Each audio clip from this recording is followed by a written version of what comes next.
Who's in charge here? Such a familiar line. It's so popular in TV and movies, everything from sitcoms to serious movies like Apocalypse Now, or you may recall from the Reagan years, Al Haig, I'm in charge. And if that's not familiar, you owe it to yourself to look that up. Very lively time in history. But it brings us to that question. Who is in charge here? Certainly you know where this is going, what our answer is, but it's worth reflecting on this at the beginning of our spiritual vaccination series, of going back to basic principles. And nothing is more basic than this. And in fact, and you'll see when we come to the end, some aspects of the answer aren't as obvious as it may seem at first blush. Our big goal is happiness in this life and heaven in the next. To achieve this, we need to stay close to God throughout each day. But how do we do that while living in the real world with all of its challenges and distractions? Growing our interior life through Christian mental prayer is the answer. This podcast mines the riches of the greatest spiritual tradition on earth so we can grow in holiness together. I'm Steve Smith. Thank you for joining me for Pearls of the Interior Life.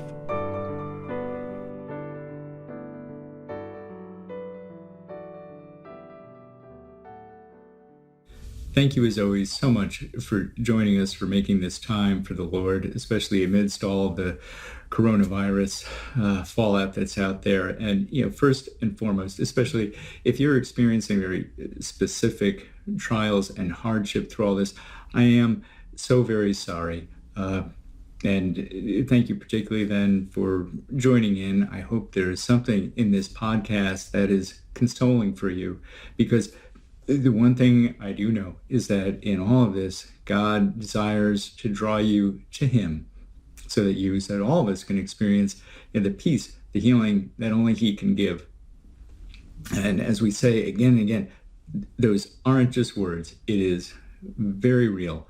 And again, is why we're doing this series, this spiritual inoculation, if you will. So it brings us to our first question. Who's in charge here? Amidst all the chaos that's happening right now in so many different ways, who's in charge? The answer, obviously, God is in charge. God is always in charge. Okay, fine. But to many people, that can certainly ring hollow. You're just, it's going to be fine. God's in charge. Don't worry. It can come off almost like a throwaway line. Or perhaps it's one of those things that, we accept at a surface level. Yes, I believe in God. He's in charge. But it's almost just kind of a philosophical understanding of it. It doesn't sink down deeply from our mind, deeply into our heart, where it can transform our lives. And that's always where we want to get to, where it becomes the bedrock of our life. And again, that's why we're starting here, because that's where we build from, of understanding who God is and who we are and how we relate.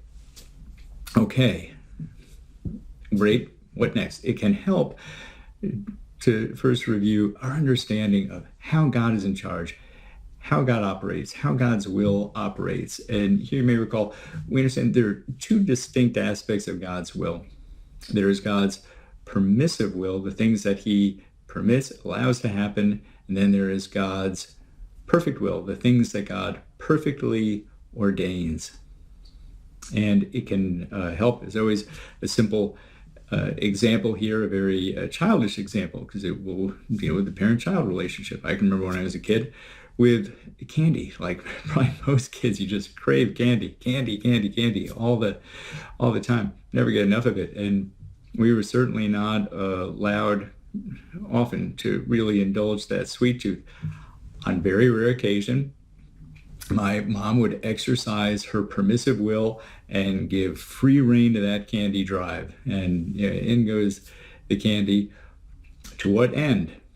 Pretty soon a sour stomach. I don't know if I really ever learned much of a lesson by it, but Mom's permissive will at work, allowing me to act on my free will in my fallen nature and also, suffer the consequences.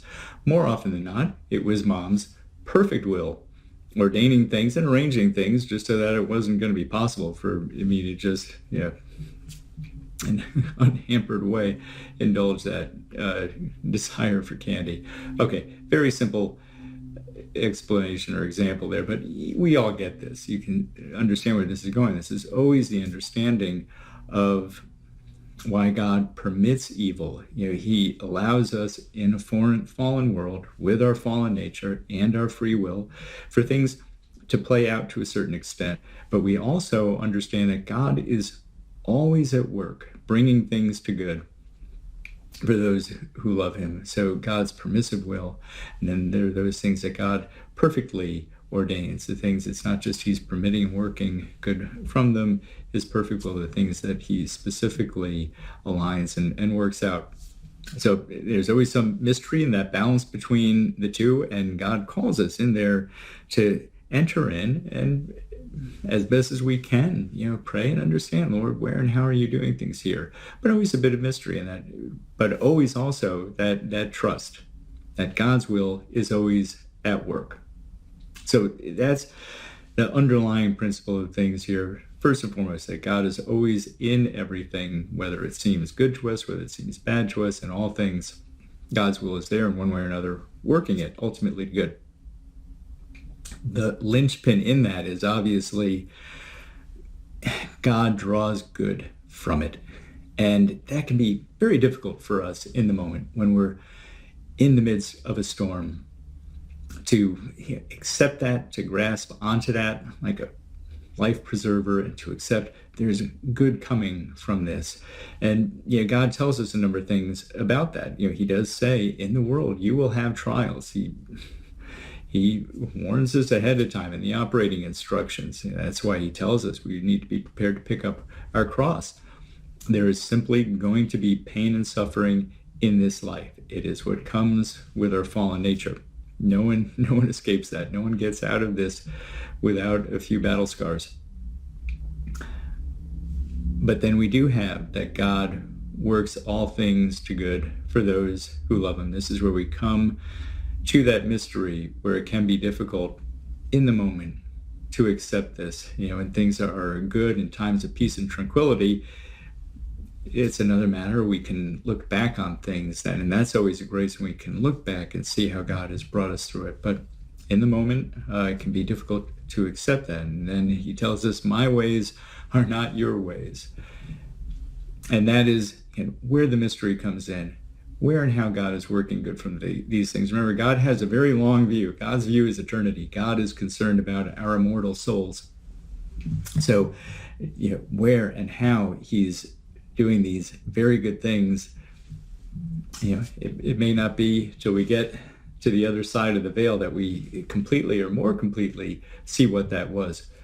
But we're called on to have that trust that that's coming. Now, obviously, that's not the end of the story right there. Okay, fine, we just have to hold on for dear life.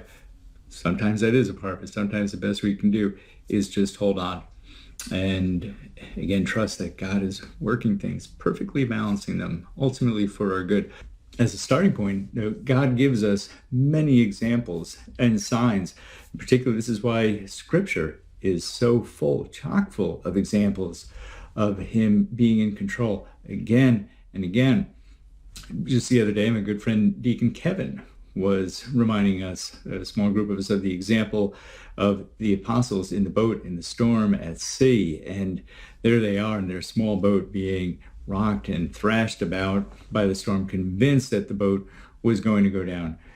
Essentially, without hope. Their words, we're about to perish. Mind you, Jesus is right there in the boat with them. They had seen Jesus working miracles. Despite that, they were absolutely convinced of their doom. In their abject terror, any other thought was just gone, vanquished from their mind. And then what happens? Christ steps in, and he does what he always does. He shows that he is in complete control of the situation. He calms the storms, and he calms their hearts. And in fact, that pattern plays out in virtually all of the miracles that Christ does, that he comes into the life of someone who thought they were beyond hope, that literally they were hopeless. They were in complete despair, and probably with very good reason, looking at their condition, looking at the world around them, whether they were lepers, whether they were blind, whether they were destitute, or in the case of even bringing the dead back to life. Christ comes in and there's transformation. And this pattern follows throughout the Old Testament. Again and again, we look at the stories of Job, of Lot, of David, of Elijah. God always showing us that he is in control, especially in those moments when we think we're in despair. Because fear, one of the great enemies of faith, fear is always causing us to turn away from God, to turn inward at all of our concerns, our anxieties. And then God calls us back, and as soon as we return our attention to him, he takes control of things. Nowhere is it more apparent in the Old Testament, though, especially for our times right now, than the Israelites at the Red Sea. They're between the devil and the deep blue sea, or Pharaoh and the Red Sea, as it were. And in that moment, all looks hopeless to them. In fact, in complaining, they turn on Moses and they say, yeah, weren't there enough burial sites in Egypt? You had to bring us out here to die. And from a worldly perspective, why wouldn't they think that? But there's a good reason why they shouldn't think that. As serious as their circumstances seem, God had given them signs. He had given them signs again and again in Egypt before he brought them out. So God gives us signs, and hopefully he has given you signs in your life that you can go back to. Now you can go back and look at those times when things just looked hopeless. And yet I can see how things are being arranged to bring good from it and get me to a place of peace and happiness afterwards. Okay, so we are called to trust amidst the storms. This is related to and brings us to our closing question that might be a little different twist on things. How do we love God? How do we love God? And that's to say, how do we practice our love for God? God is God. We can't send him a greeting card or a muffin basket. One way for sure that we love God is by showing love and care and concern for our neighbor, serving our neighbor. Absolutely. That is one of the preeminent and beautiful ways that we act out our love for God. But it is not the principal way. There's an ordering to things. And first and foremost, we love God by letting God love us. In the Gospel of John, we're told, and this is love, not that we love God, but that God loved us first. God always initiates. All good comes from God, even the good that we would do, that we would desire to do for our neighbor. We have to recognize that first comes from God, even that desire to do good. And here's the kicker as it relates to our topic today.